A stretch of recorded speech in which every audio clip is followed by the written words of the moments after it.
Hello everyone. I'm Rosa Linda Román, and this is Marrying Myself. I go by Rosa Linda, and this is my show. It's part of a project that I've been working on. I call it a mixed media project that is focused on centering my own wisdom first for this next chapter in my life. I'm the mom of 3 amazing kids and the wife of an amazing husband. And as the kids start to kind of go off into their own, becoming their own adults and starting their own lives, 2 of our 3 are off at college already. I really realized I needed to start shifting to figure out what I wanted next. The first part of that, when my first daughter went off to college, was I became a full-time author, writing mystery thrillers. Well, they're actually conspiracy thrillers, although I've been calling them mystery thrillers. So writing conspiracy thrillers, which you can see there behind me. It's a 5-book set that's been rapid released in the last 15 months. So that's mostly what I've focused on. I also wrote a sailing memoir. But now that I'm kind of wrapped up that series, I realized I didn't know exactly what I wanted to spend my time on next. I've got another series in the works, so I'm still doing my fiction, still doing the conspiracy thrillers, but I really wanted to think about kind of soulfully what I wanted to do for this next phase of life. As I thought of that, I realized I'm really good at taking everyone else's input. I love learning things. I love taking people's courses. I love being in different programs and learning from others. But in order to really get clear on what I wanted, I needed to kind of go back and kind of recenter my own wisdom first. And that's actually harder than I thought it would be.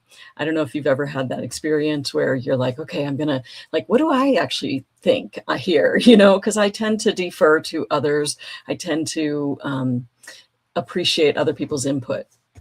So that is the kind of the impetus of what started this project. I realized I wanted to center my own wisdom first before all the other input from other people. That doesn't mean I don't value other people's input. It just means that I want to check in with myself first and figure out, okay, what do I actually want here? Because a lot of times I do things just because that's what I've always done. So the way that I decided I'm going to start this project is by digging into my old journals and archives. My background is I was a TV news reporter and anchor, and I have a tendency to document. I've been writing journals. You can't see them on the bookshelf over here, but I've got dozens of journals from my lifetime. And I realized they've just been sitting in a garage in a box, never looked at. So I pulled them out, and I've been little by little going through them through this project, which is called Marrying Myself. Because the idea of marrying myself is that when you are about to get married and you fall in love with someone, you want to know everything about them. You listen to what they have to say intently, you're like, oh, you hang on every word. Well, I want to hang on every word of my own that I wrote, that I've created. And I'm sharing that here. I came up with the idea that when you're getting married as a bride, you're supposed to have something old, something new, something borrowed, and something blue. So that is how I structure this live stream, and also the post. So basically I post a post every week. Let me show you that. That's not it. There's my post. It is every week by Friday, I post an article on Substack, and it's basically breaking down something old, something new, something borrowed, and something blue. So that is what I do by Friday every week. And I'm proud to announce that I actually got it done this week by Friday. That was my goal, to be done with the blog post part by Friday, before the close of business, before it began to be Shabbat, because I don't work on Friday night to Saturday night, because it's the day of rest. So I was really proud of myself because I got it done this week on time. So go back at some point. If you're seeing this now, I definitely invite you to go back and look at that blog post, because I kind of break down the thoughts behind the things that made the list this week for the something old, something new, something borrowed, something blue. And yeah, so that was the post. I got that posted. And then every Monday, I revisit whatever it was that came up for that post and really kind of take a deeper dive into it here on this live stream. I want to mention, if you're watching this live, or maybe you're watching the replay now, and then you're going to catch next week's live, I love having people here in the studio. So if you are here live, you can put a note in the comments. You can do that on Substack. You can do that on, you can do it on YouTube. You can do it on Facebook. So I have this going live in several different places. So that's really cool. And if you are here, put a little note so that I can see that you are here with me. Okay, so without further ado, let's get into what made the cut this week. So I'm going to actually pull up the article so I remember what I'm saying, because it's that kind of morning. I actually woke up this morning and I was just like a little off, a little headache, which I don't usually get headaches at all. And yeah, just kind of a little bit wondering, how am I going to go live when my brain is very scattered this morning? But here I am, and we're going to do it. So I appreciate that you're here. Okay, let's see if it's going to let me. It did not. Let's see if I can go back to sharing the screen.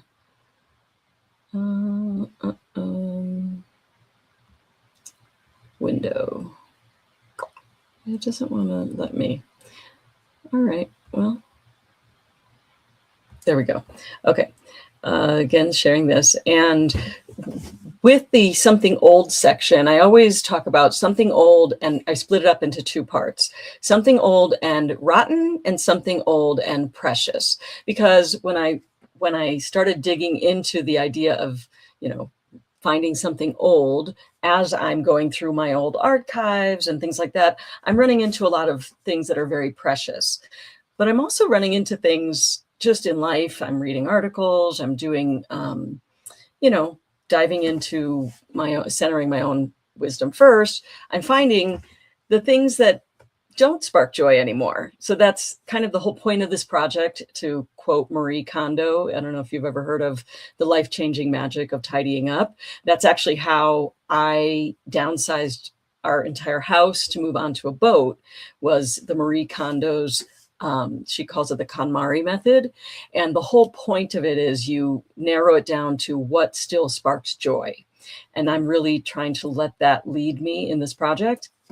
So as I'm digging into these old things, I'm finding the something old, the precious things. There's the something old and precious from the journals and things that I'll share here for sure. But there's also a lot of, because we're shifting, I believe the world is shifting to a new paradigm. We're moving away from the old systems of oppression, and we're moving toward more parity, more community, more togetherness, more all the things that we love and want. We're moving toward that. I believe that, at least. And I'm around a lot of people who feel that way too. So with that in mind, that means that you do stumble onto those rotten things, right? The something old and rotten that we want to do away with. So what I wrote this week for the something old and rotten is, does this share it with you? Let me show it to you. Hang on. Okay, so the something old and rotten is the fear that speaking my truth is dangerous, but not just the fear, but also the nasty thing behind the fear, which is, of course, misogyny. We all know what that word means, right? The hatred of women. It's a word that came up in a roundabout way this week through an article about a related but much less familiar word, misandry. And I'm going to get into that word in a minute, but let me first just quickly show you. This is the article by Gina Luker. I'm an unapologetic misandrist, and I'm happily married to a man. So just a little teaser. I'm going to get into that in the something new and something borrowed section, because it kind of is both of those things, and I want to get into that. But first, let's go to the section So that was, oh, I forgot to show you my little graphic. I said, first we're getting into something old. So I already mentioned the something old and rotten, but I want to share now the something old and precious. It is still, and it's probably going to be, spoiler alert, it's going to be my journals, right? Like for many weeks or maybe months. I don't know how long. When it's something old, I'm probably going to share something from my old journals because that's what I'm digging into and that's what's sparking joy for me. So I thought I would share this. This journal came from 2007, and it's very full of lots of different things. But I had so at that time, I had two daughters. I still have two daughters, gratefully. Yes, and I did knock wood because I'm superstitious. So when I said that, I want to make sure that's the case. Anyway, 2007, I had Ahava, my oldest, was 2 years old, and my middle child, Ziva, was a few months old. She was born in early 2007. So this is a journal entry that I wrote back in the baby days.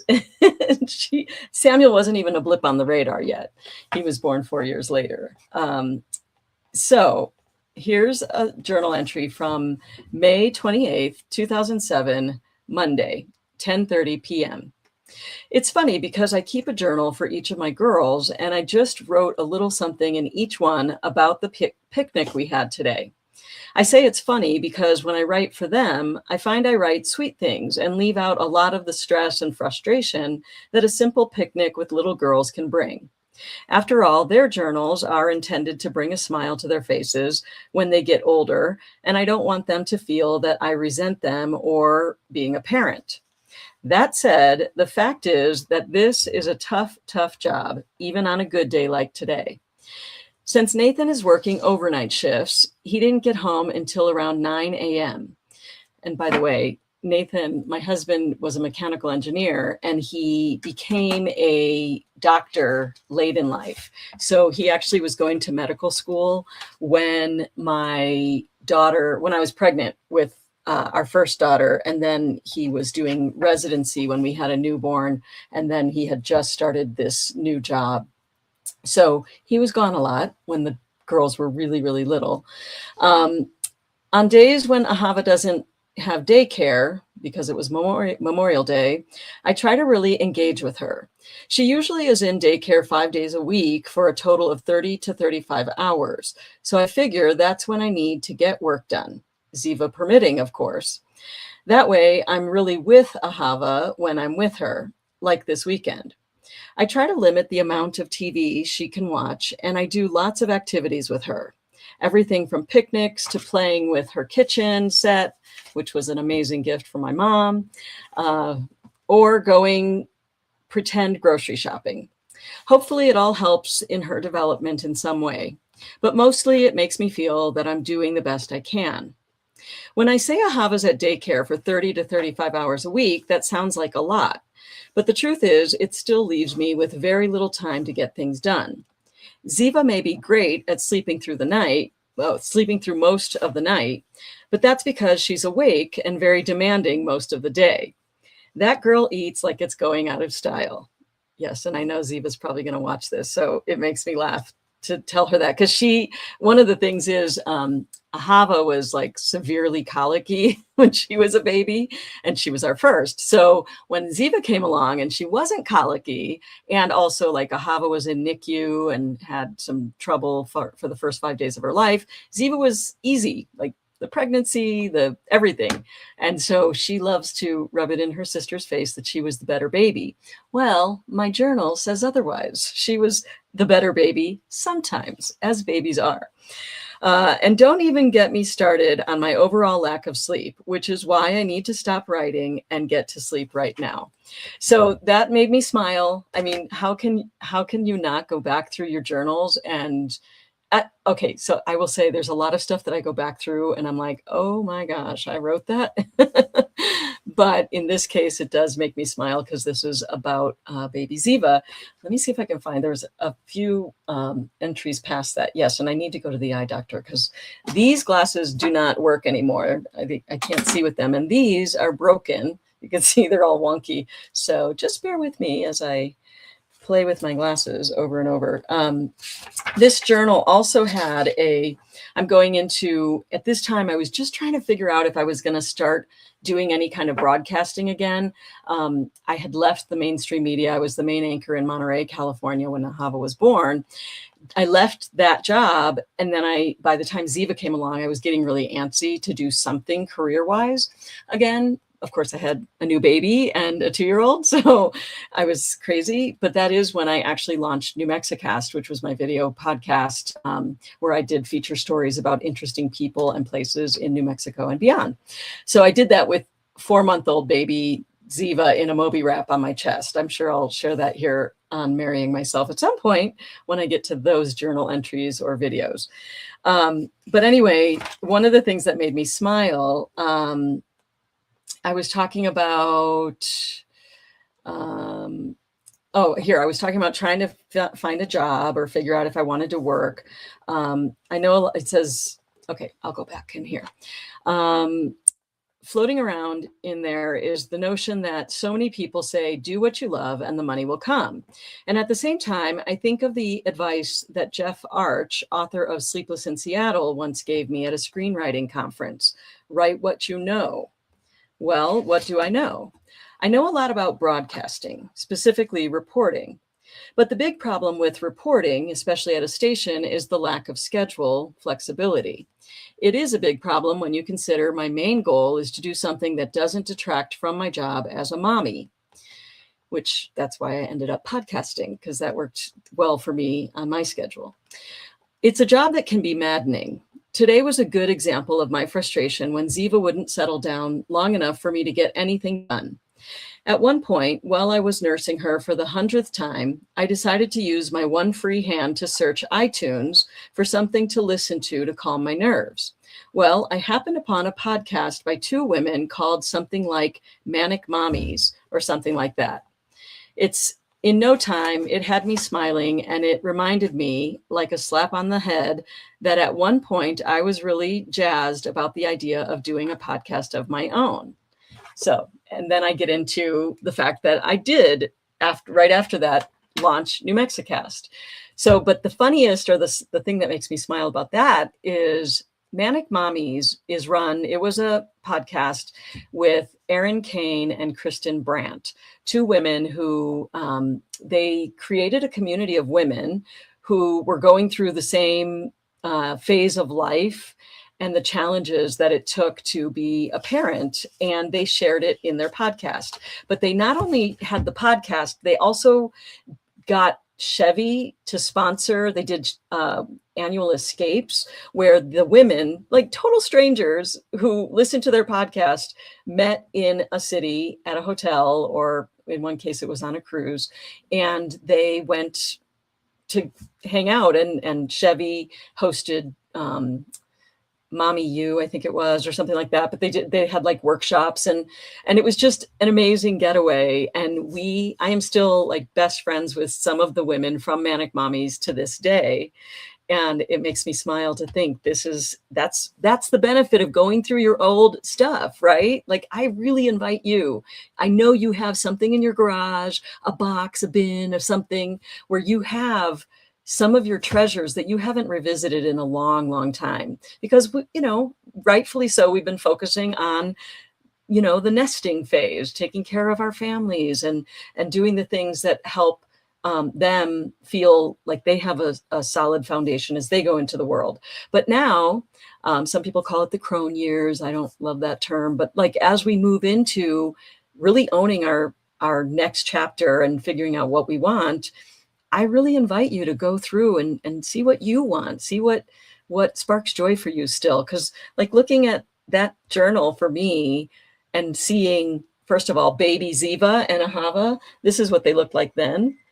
Right? Look at them, they're so little babies. And also, this is the amazing coffee that my husband roasts for me. You should go back and look at one of my posts where I talk about, I don't think I've shared it on Substack, but anyway, all of this to say he makes fresh roasted coffee using my popcorn popper.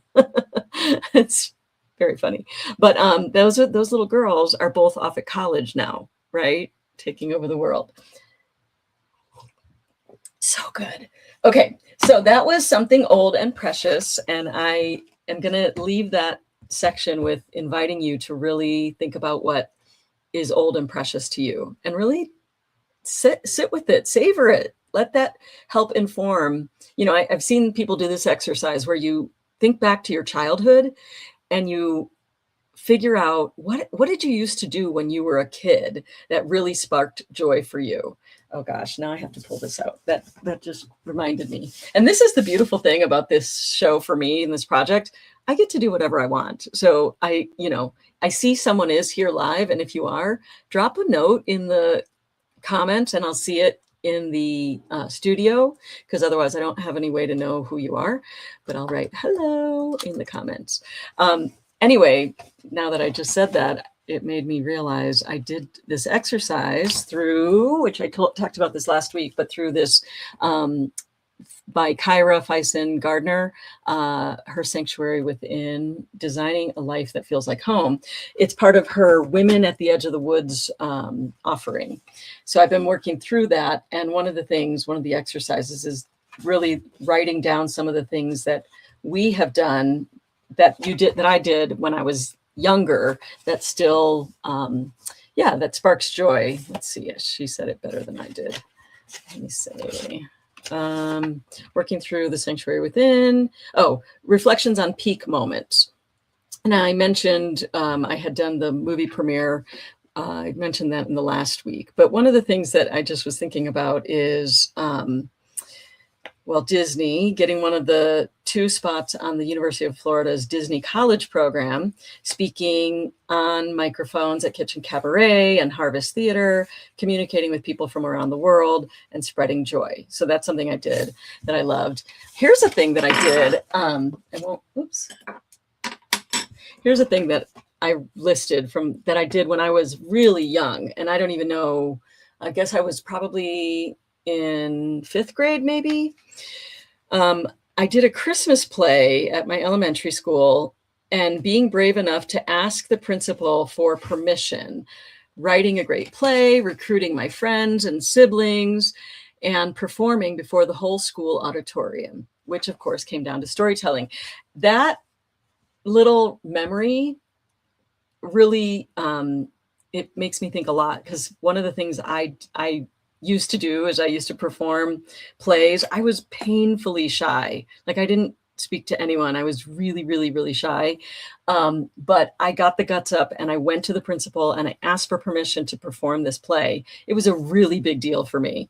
And I look back at that because part of the process of this, like the whole idea of marrying myself, is not just like, oh, I love my old stuff.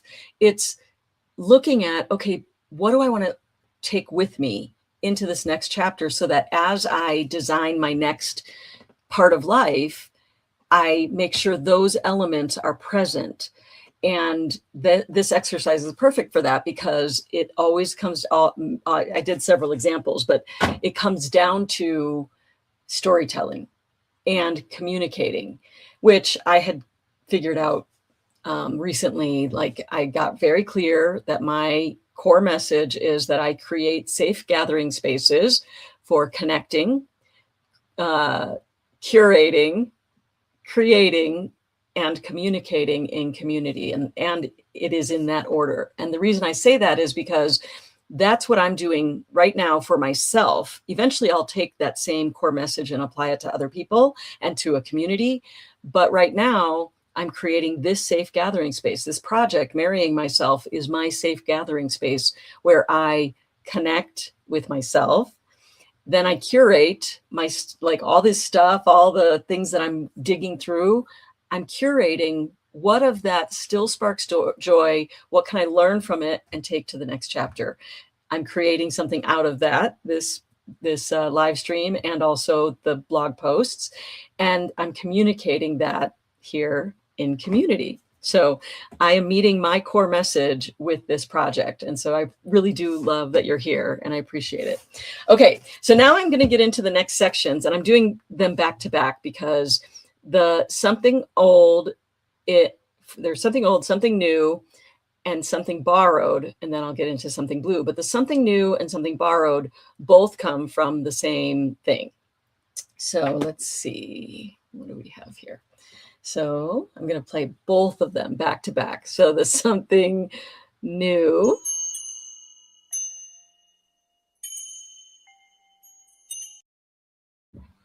and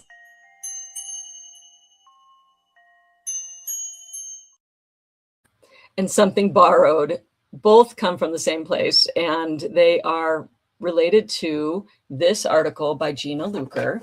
Let me see if I can make it full screen so you can see it better. I am an unapologetic misandrist, and I'm happily married to a man. So I was like, I never heard that term in my life. I did not know what a misandrist was. And I read the article. I highly recommend you read it. It's a really good article talking about the word misandry, which, spoiler alert, it is the disdain for men, disliking men. Okay, so let's get into it. So I'm disappointed because I wanted to share, I'll show it to you, but I couldn't get it edited in time for this live stream. Here we go. Okay, so I use this really cool journal and this really cool pen. So this is the Moleskine journal and pen. And let's see if I can share my screen. I have where I was going to, and I'll try to put this in the replay. But let's see if I can share this. Make it bigger. Oh, I can't do that. Okay. Beauty of live streaming when things don't go the way you want them to go. But that's life. Hello, everyone, whoever is there. I see that there's people here. If you are here, drop a note in the comment section, and then I'll see that you're here in the studio. I appreciate that. I was trying to pull up a video. Let's see. Here. No, that didn't work.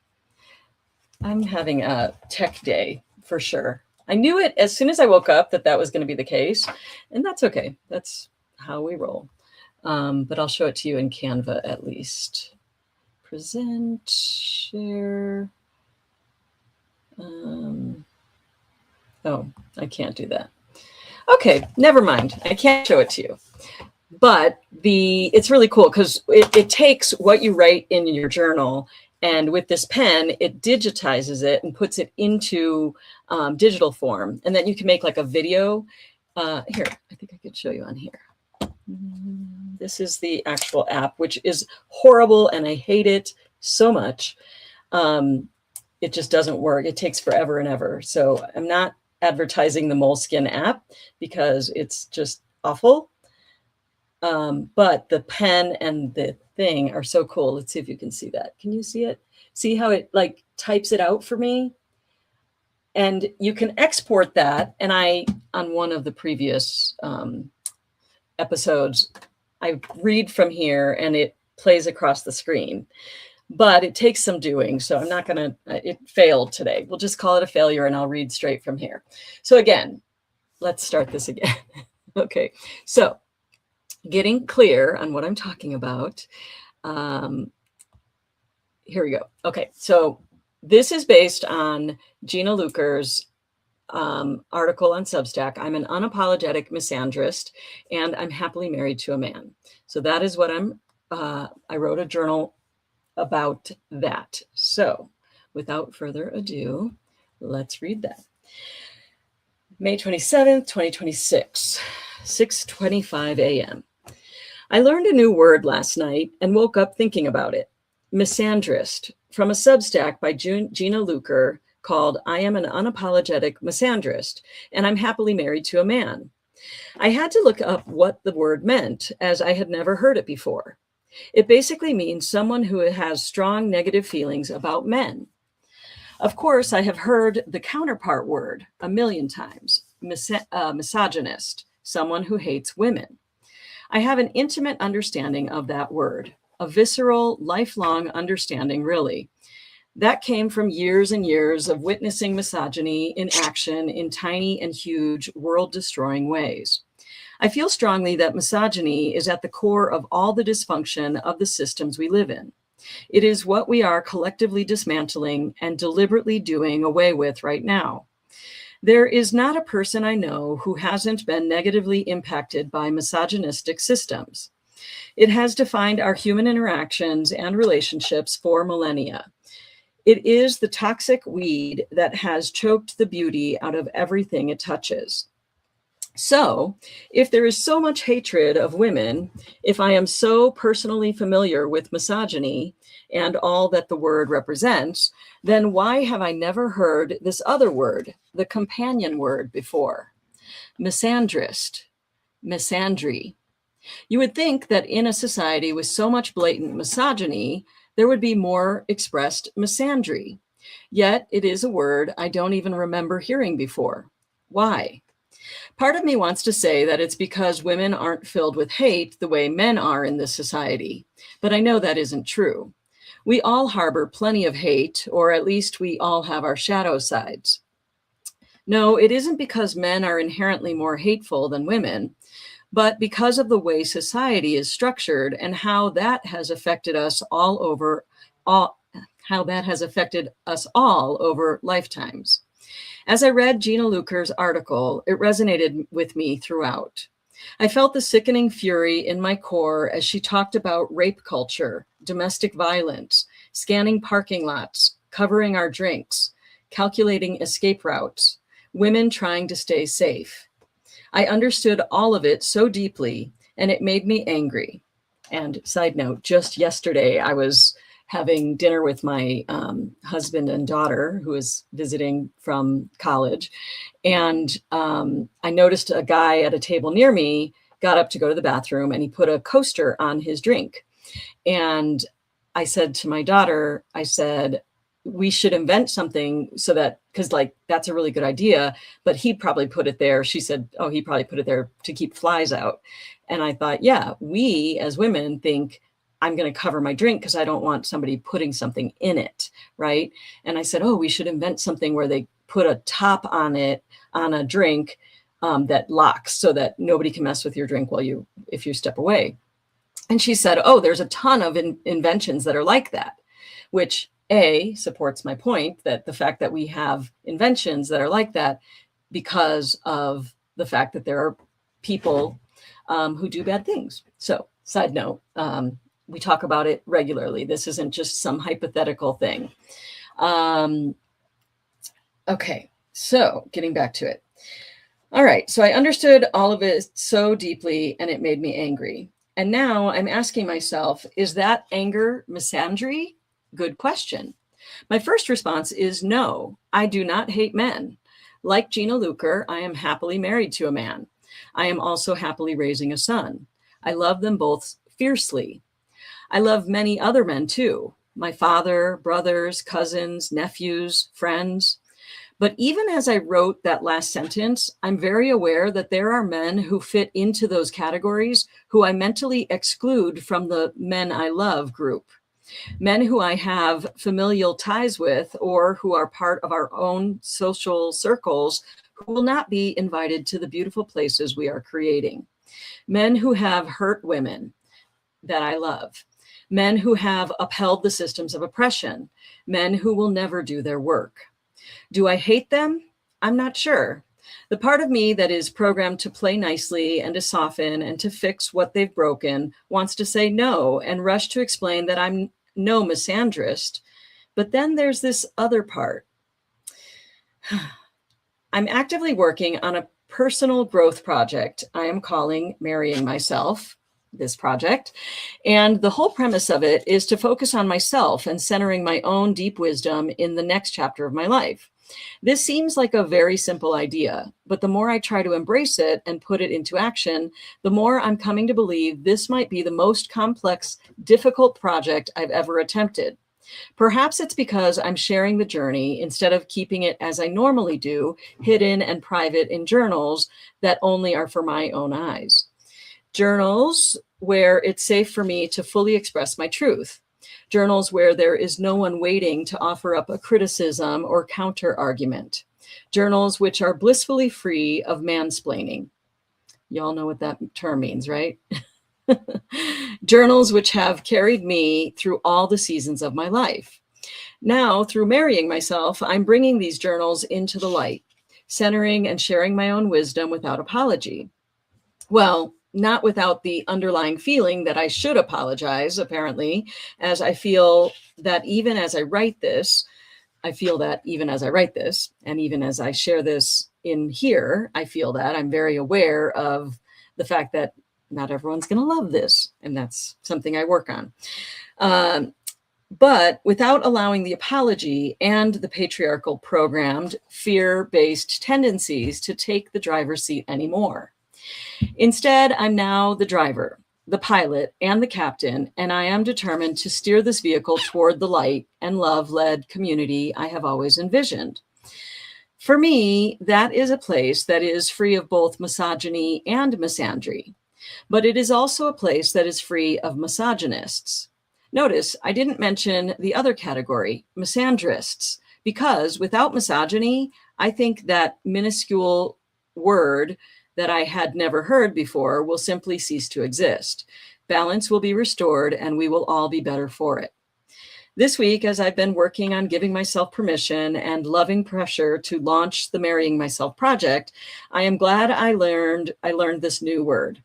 It made me think about what I am actually building, the core of which is safe gathering spaces where women come to share our gifts and center our own wisdom. We are changing the world now, and I'm so excited for my small part in it. And that is very, very true. And it's interesting.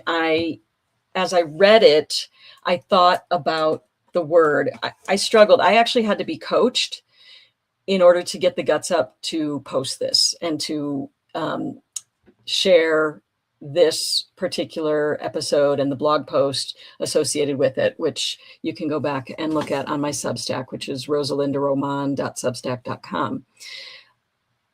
Talking about such heavy issues, misandry, misogyny, is not my nature. I mean, as a reporter, it was. I would talk, I would do stories about all the terrible, heinous crimes that whatever I was assigned. But when it comes to my own work and my heart and what I want to share with the community, I'm much more hesitant to share anything like that. It's just something that I've noticed about myself. So I have an awesome coach that I rely on. It's a program, and I write about it with links in my post. But basically, let me see if I can pull it up because I would like to give them a little plug. Get it done. Let me see if I can find it. Oh, I can find it from my post because I linked to it. Please stand by. We'll share this tab. And basically, Sarah Arnold Hall is my coach, like the overall coach for this Get It Done program. And my coach is within that program is a woman named Nadia Monroe. And they're awesome. So if you're ever looking for coaching, and it's the most reasonable coaching I've ever had, you get weekly private coaching. Anyway, Sarah Arnold Hall, there she is. This is her program. In fact, it's saraharnoldhall.com. So you go to that, and I had week to week, I get coached 15-minute coaching, and I generally choose the same coach every week, and they follow you. They know what you're working on, and they talk about because a lot of the coaching that I've gotten done in the different programs, it's like a randomly assigned coach, and they don't know you from Adam or Eve, as it were.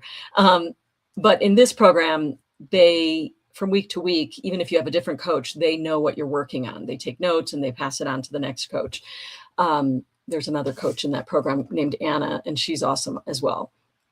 All of this to say, when I thought about posting this post about misandry, I I really tensed up and I was dragging my feet. It's part of why I was struggling to get the posts written by Friday, because I would start to write. I'm a writer. I write very fast, very well, all of that. But when it came to that post, I was really dragging my feet and I was trying to figure out why. And I actually think I'll share what I came up with. So my coach, Nadia, we talked a lot about it, and it was basically fear of being labeled as one of those women. So it's one thing to share like happy pictures of my kids and things that are easy, but to share the things that are hard, that I'm not used to. And I'm still struggling with that, because when you step out into the public and I knew this from my broadcasting days where people would call and criticize, the color of my eyes. I don't know, just any random thing they didn't like. Trolls will be trolls. Trolls going to troll. I learned to keep a lot of things close to the vest and not share. But this new era of marrying myself, I really only want to be honest and share. And, there are going to be people who won't get invited to the party, and that's okay. I love the block feature when people are nasty. But anyway, so she helped me, Nadia helped me dig into like, what was it that was so hard for me? And it was trusting that I know what to write and that it's good enough. I've always struggled with that, like, imposter syndrome. But getting clear that I was really afraid of speaking out and having people hate me. I mean, I like people to like me. Everybody likes people to like them. But the thought of having someone, hate me. And this is kind of what I wrote after that realization. And I haven't screened it, so hopefully it's appropriate. I have been afraid that I would be shut out and banished and lose my platform, which I have sacrificed so much to secure for myself and others, that so many of my ancestors and beloveds have sacrificed so much to secure for us all, me and all the people my work, gifts, and skills can help and heal. I worried if I spoke truth to power, they would just push me back down and silence me and keep me small and locked away until all my power was gone. But I see now that fear was based on a fallacy, that they have the power to silence me, that they control the channels of communication, that we can't survive without them. That's the fallacy. That absolutely used to be true, and that hyper-awareness and over-caretaking and excessive caution when it comes to communicating absolutely kept us all alive in the past. But it is a new era now, and it is time to let go of those fears and to fully step out into the light with our deep wisdom and healing power fully intact and completely unapologetic. So that is what we are doing here on Marrying Myself. And it's not just me marrying myself. I hope you are thinking about marrying yourself, and what would that look like? It may not be journals. You may just, want to dig into the things that you bookmarked. Maybe it's something, videos that you took or photos, some way to or maybe it's meditation, something that you're reconnecting with yourself. And I'd love for you to put in the comments, how are you marrying yourself? How are you centering your own wisdom so that you move into the next chapter, bringing that with you?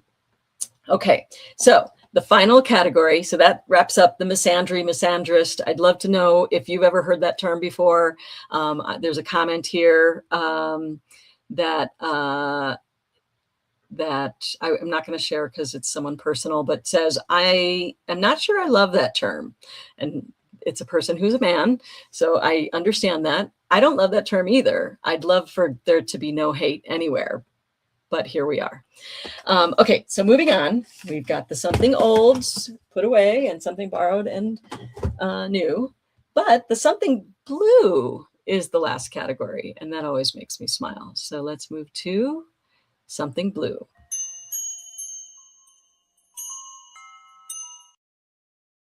Okay, so the something blue is something that makes me smile for sure, and that is this blue glass pen. I have been collecting glass pens for a while. When I first was dating my husband 30 years ago, I went and worked at Walt Disney World, and we used to spend a lot of time at Disney. And there was a place called Hoi Polloi in downtown Disney, which sadly is now Disney Springs.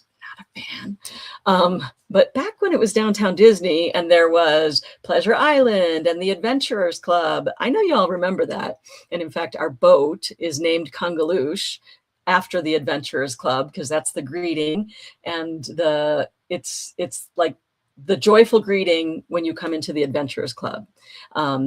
I wonder if I could show you that really quickly, what the Adventurers Club is. Hang on, because I was just looking at a history of the Adventurers Club. Oh, that was my favorite. I was a Jungle Cruise skipper, and I'm preparing for the Jungle Cruise. Here it is. Okay, let's see if I can show this. Share this tab instead. This is the Adventure. Oh, it's going to go to an ad. Okay, well, I gave you a brief little look, and then it went to an ad. So we're going to just get out of that and come back to StreamYard. And, I guess it didn't even show. So anyway, that was a failure. But trust me, Adventurer Club was wonderful. It's closed a long time ago. And downtown Disney was a really fun place. There was a place. We used to go to Bongo's. Remember Bongo's? That was Gloria Stefan's restaurant. I loved that. Cuban food, my favorite. Well, Puerto Rican food, Cuban food, both my favorites, equal favorites. Anyway, Hoi Polloi was a place that my husband bought me a glass pen. It broke over the years. And so I've forever, and that was my favorite pen of all times. I love my fountain pens. I'm a penaholic. Anyone who knows me knows this. I love this as a Levenger fountain pen. This is what I mostly write with. Can you see it? There you go. That's a great pen. However, I loved that glass pen even more than that. So this is the glass pen that has temporarily replaced it. I've yet to find one that works as well as that one that broke. Of course, when you live on a boat like we have, glass pens don't always last. But this ink comes from Murano, Italy. And you see it draws up can you see that? It draws up the ink into the little crevices, the little channels in the glass. And then I'll write on here. Let's see if I can show you. Let's see. So can you see this? And then you write with a pen, with glass. Isn't that amazing? So that's a glass pen. As I was putting that so that's my something blue that I love this week. As I was going through and looking to talk about this, I was hoping to find, I still have that broken glass pen somewhere. I was trying to find the original from Hoi Polloi. I couldn't find it, sadly, but I have the same pen, this one, but it broke. So my sweetheart bought me a replacement, and I still can't bring myself to get rid of that, because in my mind, I'm like, oh, maybe we could fix it sometime. Let's see. This one is the one from Murano, Italy. I don't love the way it writes, but it is also blue, if you'll see. And it's a really pretty, got a pretty tip. I don't know if you know, Murano is a place off of Venice, or maybe it's part of Venice, where it's a little island, and they blow glass. And so this is a glass pen handmade, which I don't know how they do all those little tiny, see the tiny little, can you see that? Look at that. So beautiful. It's a work of art, but I don't love the way it writes. And I think I have one more. Yeah, this one I got in New Orleans. Actually, how funny, when I was at the Manic Mommies retreat. This one is another one. I got it in the, somewhere in New Orleans. There was some kind of like farmer's market. But look how cool that is. The problem is I don't love the way these write, because they put a ball right where your finger goes, and then it starts to hurt after a while. So that's not my favorite. So I have these beautiful glass pens. I should just give them away to someone who wants it, because I probably won't use them. They do bring back happy memories. But for now, my something blue is a glass pen. And I invite you to try glass pens. Go down to a stationery store and see if they have glass pens. They're really fun to write with. All right, I think that's enough for this episode of Marrying Myself, live version of my weekly project where I center my own wisdom first before all the input from everyone else. I'm Rosa Linda Román. I go by Rosa Linda. I do this every Monday. I post a post by close of business on Friday on my Substack at rosalindaroman.substack.com. And then I flesh it out here on a live stream the following Monday at 9 a.m. Mountain Time. All right, that's it. Thanks for joining me. And before I go, let me really quickly see if there is. Oh, look at this. I love this. Here's a comment. I asked, how are you marrying yourself, right? What are you doing to kind of go back to the things that spark joy for you?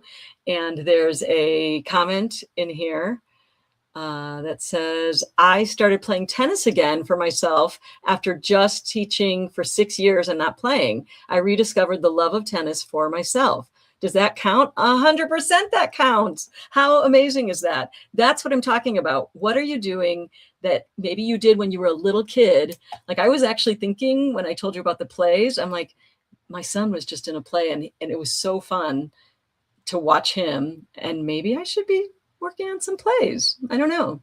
We'll see. I'm not there yet, but you never know. All right. What are you doing to marry yourself? And thank you so much for watching. Put it in the comments and we can talk about it next week also. So until then, I'll see you later.